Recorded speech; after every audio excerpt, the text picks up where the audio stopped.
We're going to move on to the Rams because I have a picture of sad Sean McVay. You know, there's a lot of sad today. There's sad Aaron Rodgers. There's sad Zach Wilson. There's sad Sean McVay because the Rams are bums. The Rams suck. Matt Stafford, you're not good. I don't know if you two disagree with that. Matt Stafford, you're not good. You don't have Cooper Kupp, you're not good. Allen Robinson's still not getting targets. Tyler Higbee's not really getting that many targets. Your other receivers, Vaughn Jefferson, like, what are you doing? You don't need Cooper Kupp to be successful, Matt Stafford. I understand you don't have a backfield, but you got other targets. You got Allen Robinson, who's a great receiver. But the Rams are horrible. They're not going to make the playoffs, and they invested a lot of picks into their Matt Stafford acquisition, which, once again, like I said earlier, they won a Super Bowl from it. So at the end of the day, if they lose the next 10 seasons, they still won a Super Bowl. So, like, hey, good for you. That matters more than anything else, winning rings.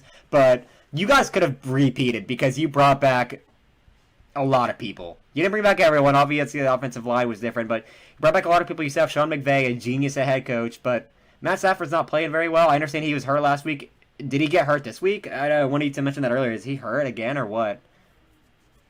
Yeah, I believe they took him out of the game to check if he had a concussion or something of the sort. But yeah, no, Matt hasn't been playing too hot. Although I did like the touchdown over to Allen Robinson. Finally utilizing him. I mean, he's kind of forced to now that Kupp isn't around. And dude, that Rams defense, dude, what are they doing? They're not. Chris Olave just absolutely tore them to shreds. Tore them to shreds. Where was Jalen Ramsey? Isn't Jalen Ramsey supposed to be some premier corner? Dude, he's nowhere to be found, dude. Olave had that all the way. It was a sad sight to see overall. Yeah. Kamara played his heart out. They couldn't get the run game established. Cam Akers, I would say, performed the best out of the three. Kyron Williams is starting to work his way into everything after coming off of IR. Darrell Henderson is Darrell Henderson, but they can't get the run game running. You have studs. Tyler Higbee's a stud. I mean, Van Jefferson's a good deep threat, and supposedly Matt Stafford, and so is Allen Robinson. And having those two guys as deep threats, you would think your arm would be Matt Stafford's arm is meant for deep threats, and that O-line isn't holding up. Matt Stafford isn't making good plays. He doesn't have Cooper Kupp to jump it off to and then get like 70 yards after the catch. I don't know what's up with the Rams at all, but hey, kudos to the Saints. Shout out to you guys. You guys played your hearts out. I'm a big fan. Big win. Oh, big win, yeah. Big fan of the Red Rifle, Andy Dalton. I've always liked him. I've always thought that he's a good quarterback. It seems like I like a lot of mid-tier quarterbacks like Jared Goff, Andy Dalton, those types of guys. But I like them. I think that they're guys that don't get enough of respect. They're not, like I said, they're no Patrick Mahomes. All right, they're no Drew Brees or no Aaron Rodgers. They're not going to replace any of those guys. But they're good, serviceable quarterbacks. Andy Dalton has balled out on the Saints. Now, they've lost a lot of games, but they've also given up a lot of points. Same thing with like Justin Fields and the Bears. They've been playing well. Andy Dalton's been playing well. He has some turnover issues some of these games, but overall he's played very well. He played enough to beat the reigning, defending, undisputed Super Bowl champions of the world in the Rams, which, once again, the Rams just suck this year, but still. I think the Saints are doing very well. I think the Rams are bums. I like Andy Dalton. But, yeah, that freaking Jalen Ramsey, yeah, like you were saying, where the hell is Jalen Ramsey? Where's Aaron Donald getting sacks, putting all this pressure he needs to? I understand you can't rely on these two guys every play, but like that, I mean, Allen Robinson, you said he got a touchdown, but like still, he could...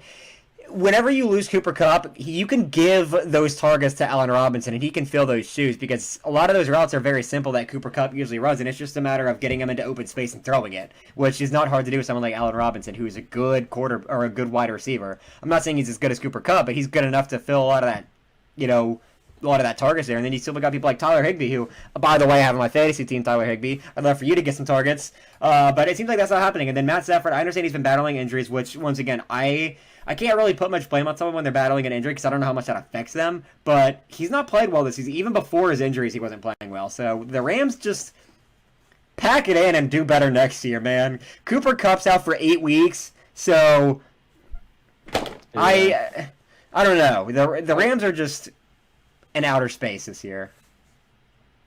Yeah, I would agree with that. I think that you can't really dog on the Rams any more than we already have, so I'm not going to. I'm going to talk a little bit about the Saints and what we've been seeing from them. I think Chris Olave, much in the same vein as another great Ohio State wide receiver for them, has just been really blossoming this season. 5 receptions for 100 yards, 105 yards, and 1 touchdown. I mean, you cannot do any better than that your rookie year. I think that he's an undervalued, offensive player. And I don't know who your guys is. Maybe we could do these our picks for offensive and defensive rookies of the year, but I think he's a sleeper pick for offensive rookie of the year just because of how he's been really sneakily good and provided some life to a Saints offense that has, a battle going on at quarterback between Andy Dalton and Jameis Winston, neither of whom are very good. And I think that kind of shows you the importance also of just like your weapons and like but more than just like the weapons, the mentality that they have, because what I'm seeing from LA is that they just don't really care. I think they got a little fat and lazy after this Super Bowl win, and we're like, yeah, we've done our job, and came into this season thinking that it was going to be easy, and it has not been, obviously, and they have not been playing up to their potential. So I think that when you've got that dog in you, that mentality, that Chris Olave does, I don't think you can ask for much more, and I think that is something that at least Allen Robinson and maybe Tyler Higbee could use on that offense. So yeah, 100% agree. I think Chris Olave is my lock for offensive rookie of the year because you got to think, even if his stats aren't the best, which his stats are freaking phenomenal, who are you comparing him to? Drake London, who is one going into the season who has underperformed because Marcus Mariota doesn't target him. Breece Hall, who's gotten hurt. Dameon Pierce, who hasn't been relevant the past couple weeks. He's kind of fallen off a little bit. Dameon Pierce still early, so obviously he could come back and do something, but he's kind of fallen off. Chris Olave's been good all year. He's had a quarterback carousel with Jameis Winston and Andy Dalton and Taysom Hill intermittently on some plays. You have Michael Thomas, who was wide receiver 1 for 2 weeks, scoring massive points in fantasy for me the first 2 weeks, and then going out and having to step up into that wide receiver 1 role as a rookie. And then you have a new coach from Sean Payton, who's been there a long time. The fact that he's been through all the number of things that I just mentioned and more, and he's still performing like he is insane to me. I think Chris Olave has to be the offensive rookie of the year at this point. I don't know who competes. I mean, maybe I'm missing someone, but I don't know who competes for that role of offensive rookie of the year if it's not Chris Olave at this point. George Pickens. I mean, he had that good catch, but his hey. No, I take it back. I mean, if Pickens steps it up the remainder of the season, we might have some competition. I mean, Steelers might have a turnaround. You never know. Kenneth Walker, I'm looking at odds right now. Kenneth Walker, Dameon Pierce, Chris Olave, Christian Watson, and Isaiah Pacheco are currently the top picks. I think so Pacheco's. I think Chris Olave is mine. Yeah. I don't think Pacheco's played enough, even if he balls out the rest of the season, which I hope he does because I got him on fantasy as one of my free river pickups. I don't think he's going to play enough to take that over. Same with Christian Watson. He didn't start balling out till recently. I don't think he has enough of the season to catch up, I guess, to Pierce and Olave.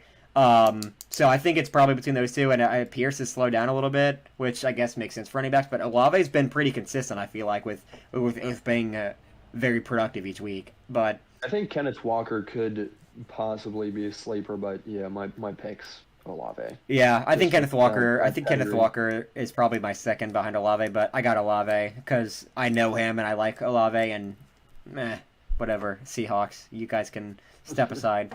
You're just there until the Niners decide to pass you up in the NFC West.